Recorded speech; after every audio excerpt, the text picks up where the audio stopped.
demande d'accueillir Pierre Morkens.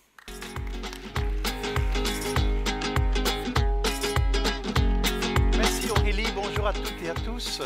C'est un plaisir pour moi d'être là aujourd'hui et de témoigner de peut-être qu'à côté de ce que j'ai fait en entreprise, j'ai financé depuis 30 ans toute la recherche en neurosciences, en biologie, en comportementalisme, cognitivisme et en éthologie.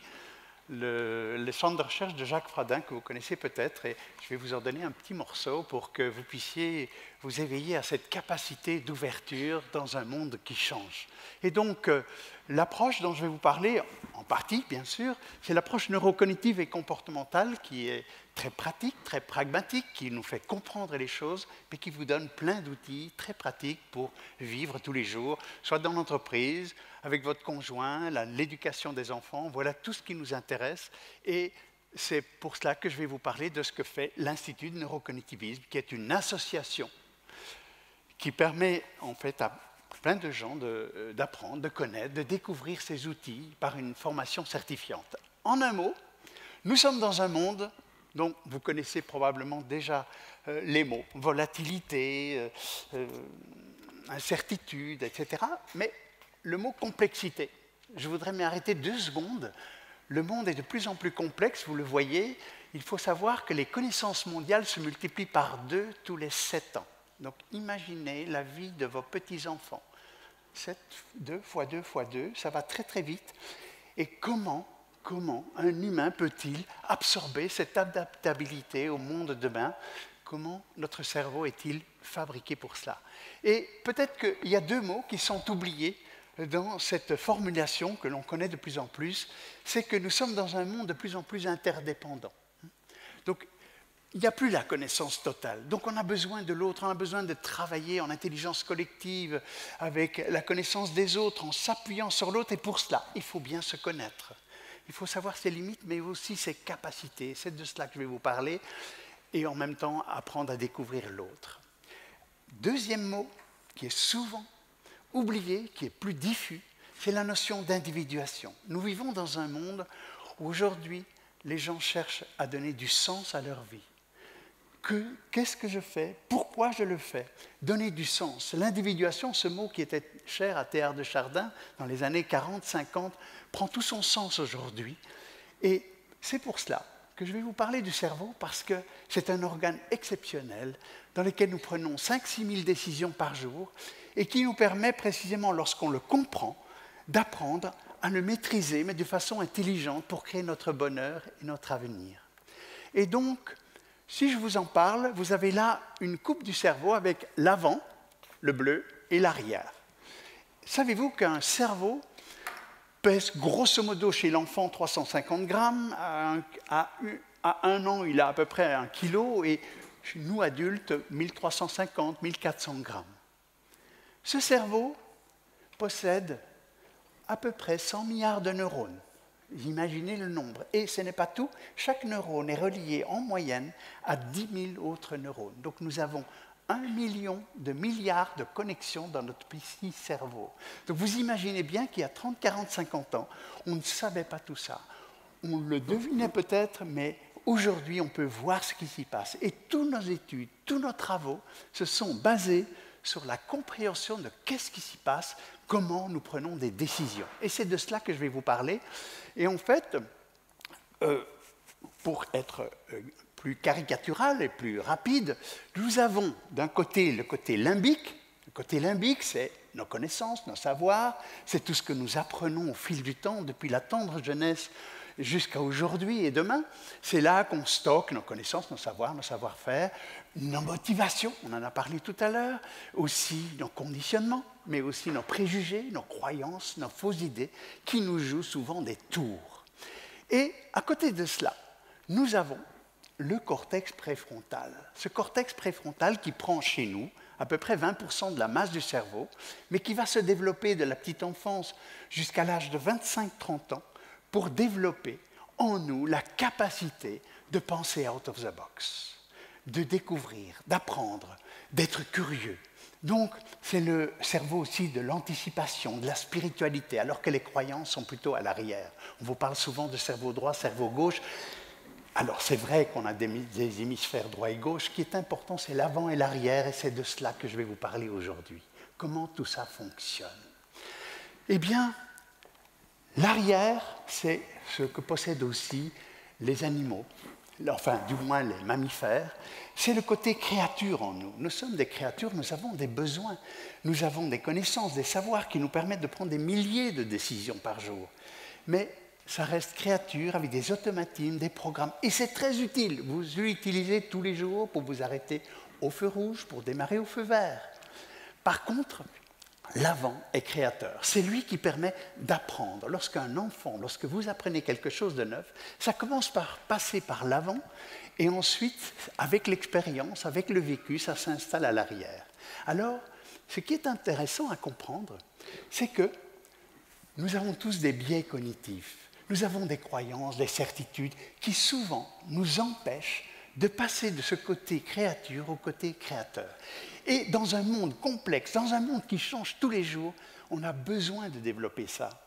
C'est vrai que nos aïeuls, il y a 200 ans, 300 ans, mais entre la naissance et la mort, il y avait peu de changements. Ils apprenaient à partir du vécu.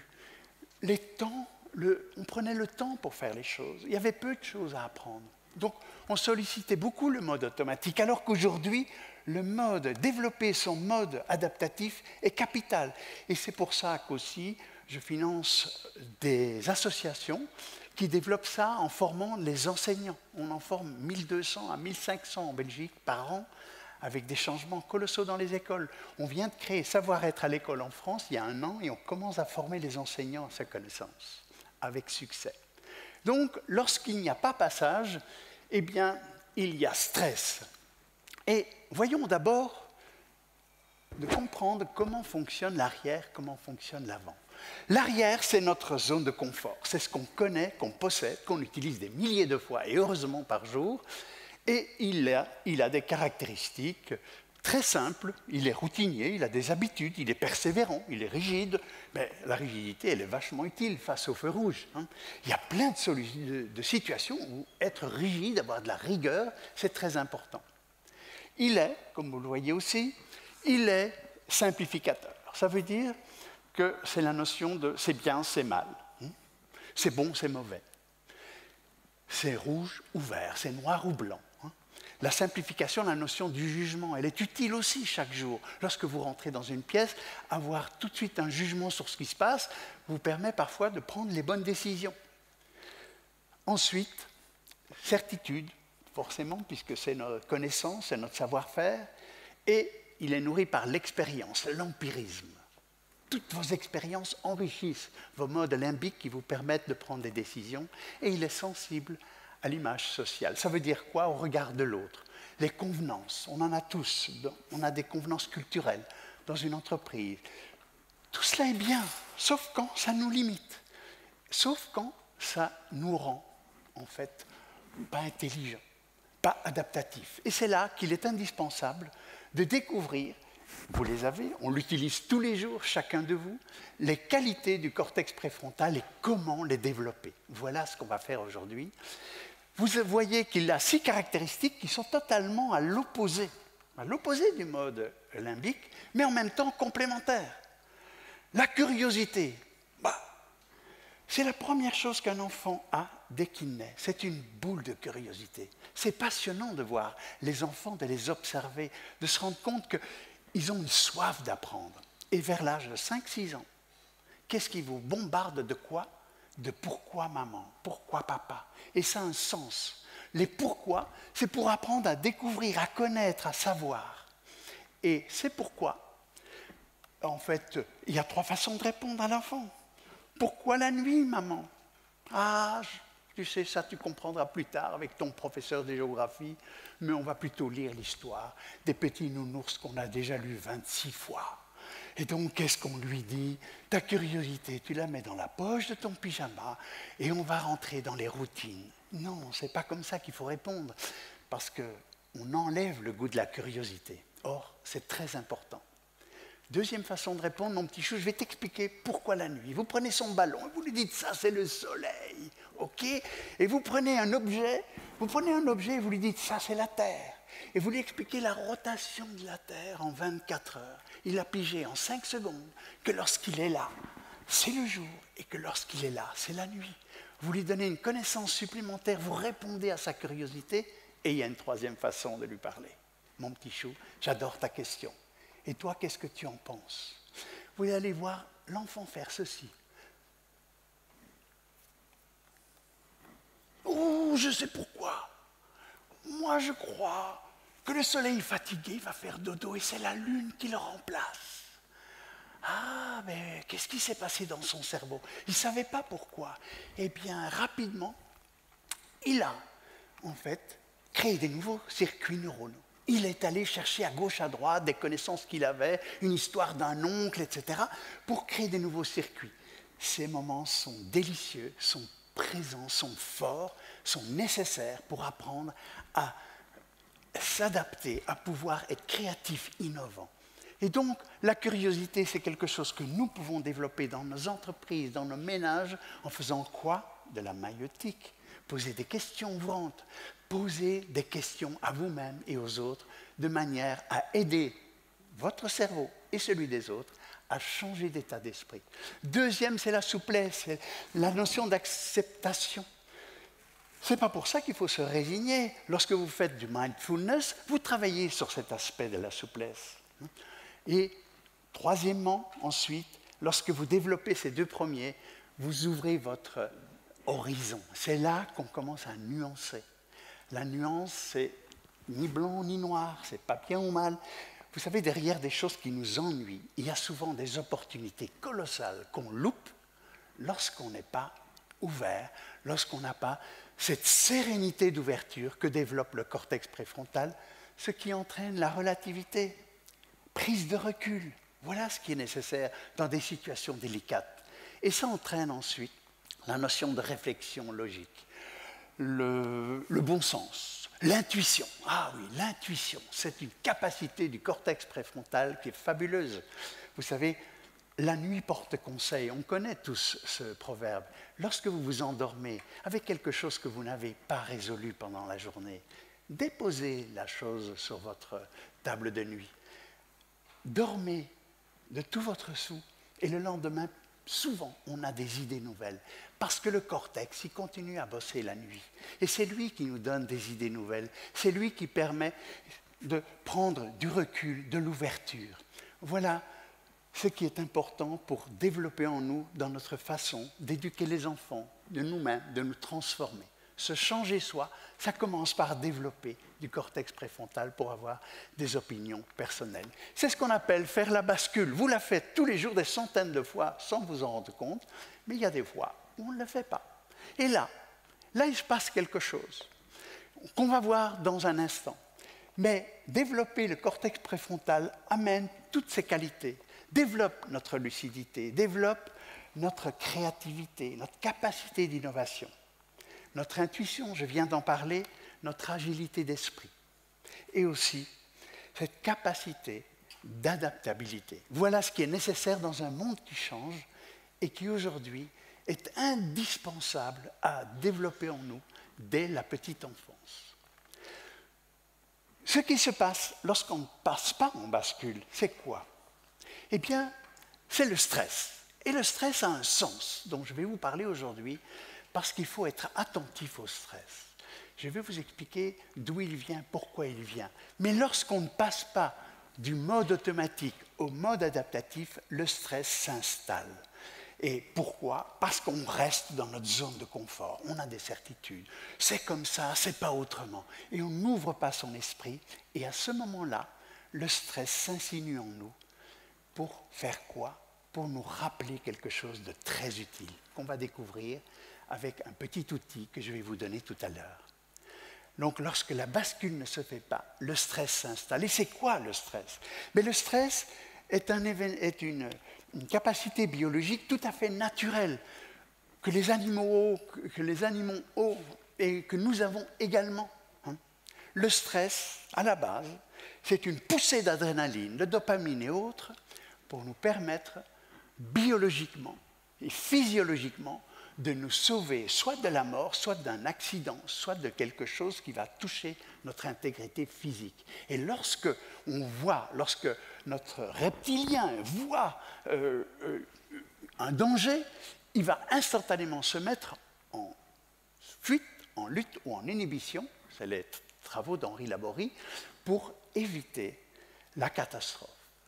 Donc le stress a une utilité tout à fait physiologique.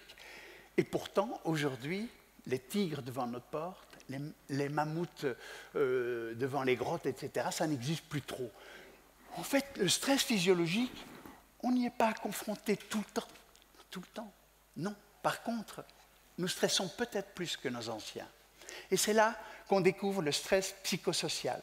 Ah, le stress psychosocial, c'est quoi?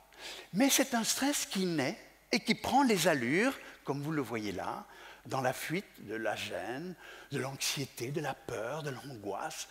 Lorsque c'est de la lutte, c'est plutôt colère, agacement, énervement. Et dans l'inhibition, c'est plutôt la déprime, la démotivation. Voilà des émotions que nous avons à découvrir, à entendre en nous.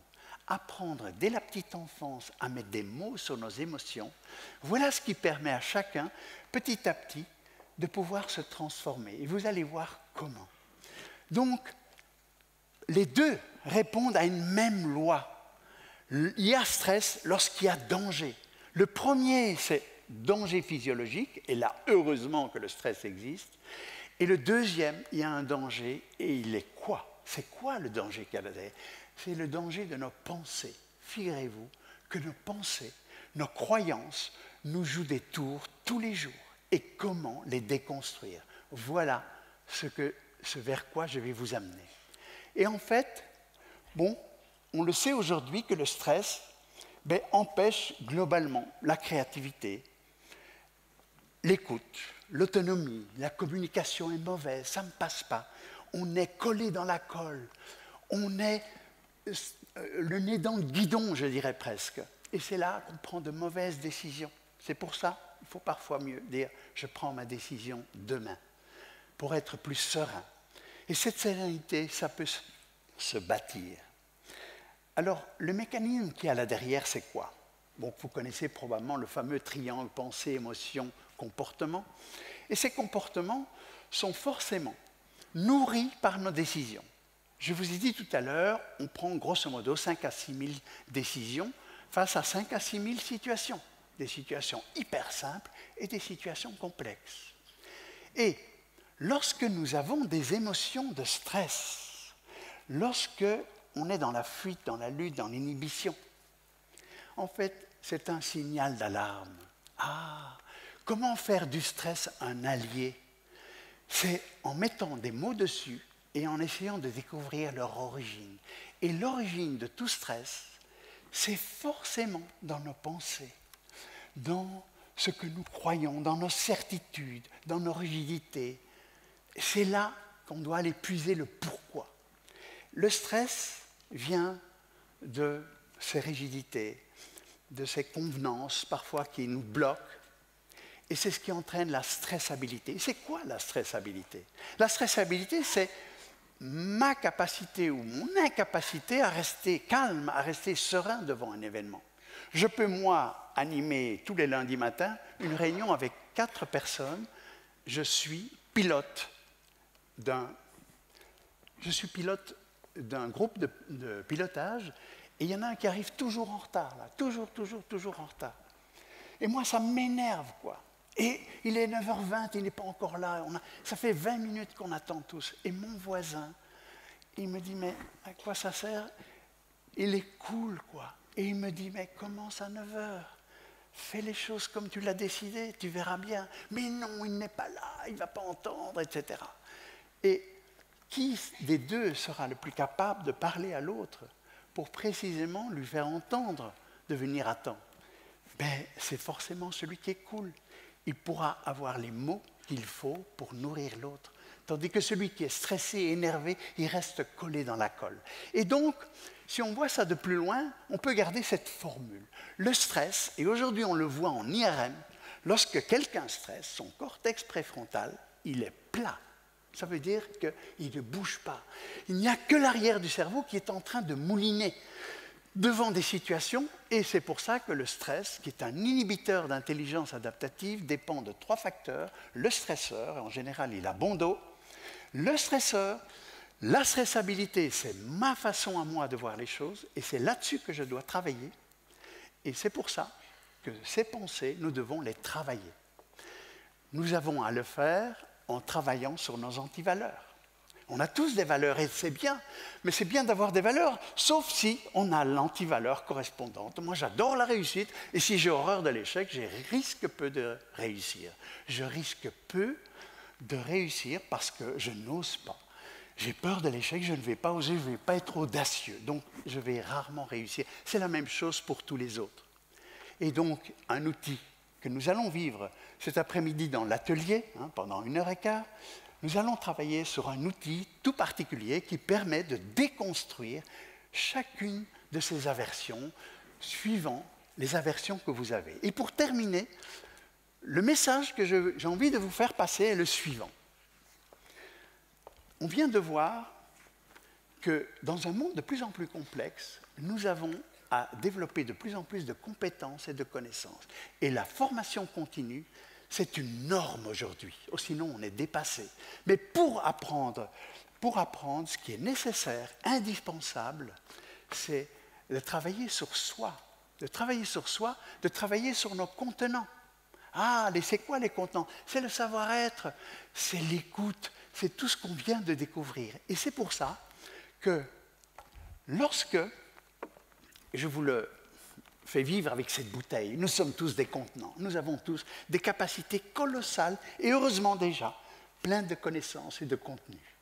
Le seul problème, et c'est ce que j'ai voulu vous montrer, c'est que dans notre arrière du cerveau, nous avons aussi certains contenus un peu dangereux. C'est des fausses croyances et des idées. Et lorsqu'elles sont touchées, voilà ce qui se passe. On stresse, ok? Et lorsque nous stressons, eh bien, c'est très simple. Lorsque nous stressons, voilà ce qui reste comme capacité d'adaptabilité. C'est là que le problème commence. Et le monde est un peu comme ça. Et donc, il faut aujourd'hui travailler dès la petite enfance sur le développement de la connaissance. Et pour ça, redonner du souffle à la vie, pour retrouver sa joie d'être. Je vous remercie infiniment.